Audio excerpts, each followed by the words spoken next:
Did I think I would be a statistic? Yes and no. Consciously no, I thought that I would become rich and famous like everyone who grew up within an hour of Hollywood. Subconsciously, with my humanities degree, affinity for the creative arts, general confusion about what it takes to really make it in this world, lack of trade skills, but an abundance of interpersonal ones, please hire me, it happened. I moved back in with my mother at age 30. Hello, mother, you were expecting me, as you always do. How does it feel? Horrible. Deafening. There's a loud buzzing in my ear reminding me of what I could have done differently as my younger brother flourishes in a finance job. Is it finance? I always black out when he starts talking about it to me. Confusing. I tried and failed a few different jobs in my 3 decades of life, and I had just assumed one of them would stick. Sickening. I am surrounded by people from my hometown I went to high school with who are married with children and a mortgage, and I don't know how it works. You work for money and the money pays for things. I get that, but how do people spend their lifetimes crouched over a desk, or outside or any one place for the rest of your life? It's no wonder I am here. I don't know how to be an adult. I am part of the latest craze of adulting memes.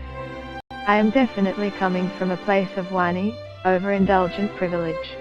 I am the equivalent of a lifestyle blogger without the looks, the family money or the tweed. I wanted magic, I think. For years, my mother so wanted me to get a bachelor's degree. It took me 10 years of on-again, off-again effort, before I finally got said bachelor's degree in something as useless as community psychology. My mother was happy, but this degree vaguely resembles our positions without the practical experience, and it sounded like community building but without the social skills. Community psychology is equal parts nothingness and a smattering of classes on how to recognize a human. Childhood development. Check. Feminism in Latin American communities. Check. How to get any sort of income in your future.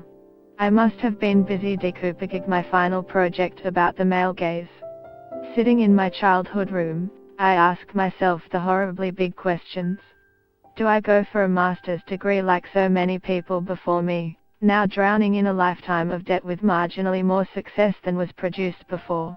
Do I kill my childhood dreams of becoming a writer, a stand-up comedian, a travel blogger, and get a job as receptionist in your mother's friend's medical building off of Jurupa Avenue? Where is the line between desperation and regrouping? What does the line look like for someone with acute depression living in a middle-income household? As one does, I did the teaching English abroad thing when one is not married with children. When I went to Hamburg, Germany, I was in a sea of Americans and British, ranging from 20, 50, all with humanities degrees. Those who can't teach.